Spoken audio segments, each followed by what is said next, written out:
Hey Facebook, good morning. Welcome to Friday, and I hope you guys have an awesome weekend planned and you're all excited about that and getting into the day, obviously, to wind up the week and get into the weekend. So today I really want to chat about the power and I guess just trying to find the right words here, but really the power of showing up. Hey Crystal, great to have you on here, darling.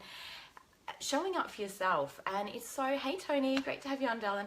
It is so important to show up for ourselves, and what I really see is this derails us so many times from how we're actually living our life. Quite often we get enthusiastic and we get excited about something and we feel all passionate, and so we actually start to make changes, and then it's almost like the energy of that starts to dissipate either within a couple of weeks or within a couple of days or within a month or so. Hey Catherine, great to have you on here, darling. And it dissipates, and then we fall off the wheel again or fall off the wagon, and we don't follow through on our dreams. And what this actually does, it really derails our self-belief, our self-confidence, and really makes things quite difficult in feeling like we can follow through and really achieve our dreams and our goals. And so when we actually really turn up, thank you so much for the love hearts and for the likes. I always love lots of love, particularly on a Friday. Hey Di, great to have you on here. And so really, like, the power of showing up for yourself, it really does impact every single area of your life. So whether that is, and just think about this for yourself at the moment, and of course add in any questions or comments or anything like that that feels relevant for you at the moment too. When we're looking at the different areas of our life, perhaps ask yourself, where am I not showing up fully? Where have I made promises to myself and I'm actually not showing up? Where am I not committed? And thank you, gorgeous. It really is amazing when we start to ask ourselves some of these deeper questions and what can really come up. And perhaps, it is a conflict or it is something else that's going on where it's actually not aligned with your values. So yesterday in my Healthy, Wealthy, Happy and Confident Women's group, and by the way, if you're not in that, definitely I'll pop the link below, because that would be massive value for you as well, where we've got lots of beautiful women showcasing all different parts of their businesses and talking about health, confidence, wealth, happiness and dreams and inspiration, and lots of people contributing to that group. So it's a very powerful group in terms of really collaborating together and inspiring each other as well. So a little bit off the topic, but still on the topic, because I was speaking about it yesterday within the group, in terms of, are you making your decisions based on your values, or are you doing things out of like duty or desire?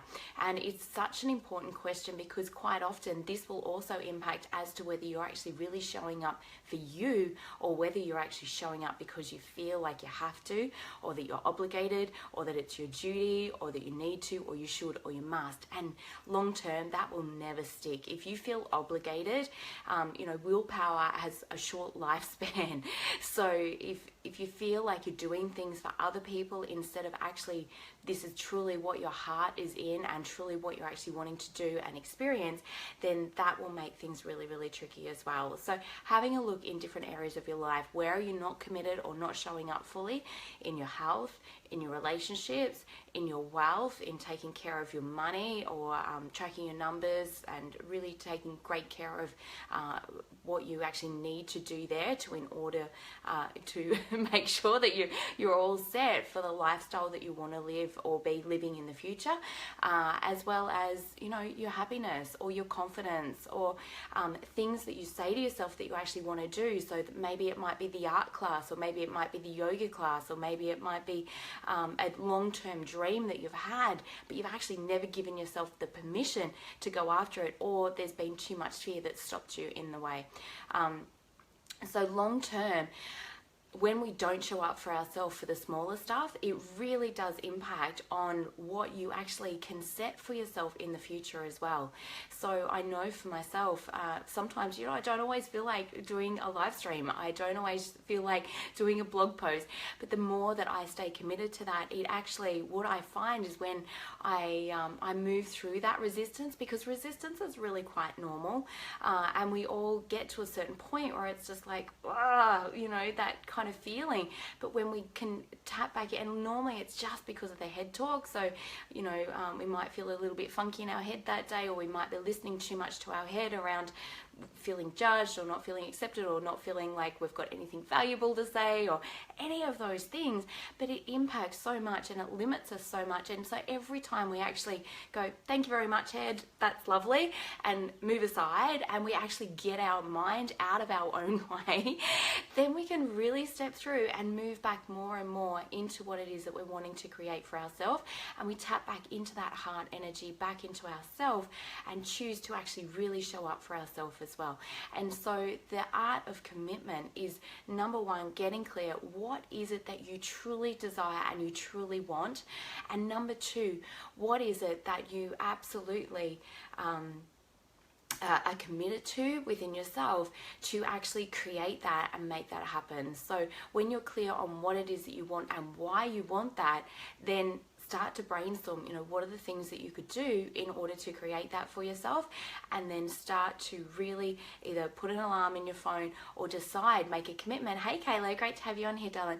Make a commitment as to what it is that you're going to do in order to show up for yourself every single day, and stick to it. And this is where self-belief is built in small stepping stones. Don't overdo it. Don't create massive overwhelm or anything else, because that makes it tricky as well. If we feel like we're overwhelmed, then generally, you know, we wipe the whole thing off the table and just, you know, tend to spin on the spot for quite a while as well. So being able to do things in small, consistent steps, but build that muscle of self-belief, build that muscle of commitment, of showing up even when you don't want to, even when it feels hard, even when you feel scared. And the more that you do that, the more you'll actually be able to go on and create greater and greater dreams and feel great about yourself. And I think that's the most important thing as well. Hey Jacinta, hey Keela, great to have you on here. And so if you guys have any questions at all about showing up for yourself, or staying committed, or perhaps, you know, where you've fallen off in the past, off track in the past, please definitely let me know if you've got any questions around that. Hey Kerry, great to have you on here. And so it's so important really to get clear, like I said before, what it is that we want, why we want that, and then being able to make that commitment, make a decision. And a decision is not, oh, that would be nice if I did, or that would be, you know, that would be nice, or I wish that I could have that, or no, it is an absolute decision where you are just like, this is done, and I am absolutely going to make sure that I show up for myself every single day. And in those moments where there's that fear come up, or that mind talk, which really can talk us out of a lot of really great stuff, it limits us in so many different ways. Start to write down, how do I want to feel instead? What are the beliefs that I want to rewire my brain with? And really start to get clear on what is that you actually need to get clear on as well. So how are you going to start to talk to yourself if self-talk in the past has really limited you or held you back? What is it that you now want to believe is possible for you? What is it that you now want to step into? What is it that you now want to own? And what is it that you've absolutely committed to and decided to, no matter what? And as you do that, you will really fall in love with yourself more and more. Thank you so much, Jacinta. That's great, darling. So if I really feel like that's probably about all that I've actually really got to say on the matter. I think, you know, when we do get our self-talk out of the way, it is much easier to show up. But even choosing to show up and push through that resistance, what I've found when I've done that in the past is I actually feel amazing about myself, because it's like there's that statement that everything that you want is on the other side of fear. And so very often it is the courage that we actually need, or we need to call forth another emotion within ourselves in order to be able to create or to step through that fear and create whatever it is that we want as well. So I hope that's been helpful. Have an amazing rest of your Friday, and hopefully you guys have some really great stuff planned for the weekend, and I look forward to speaking with you next Friday. So have a fantastic day. Bye for now, guys.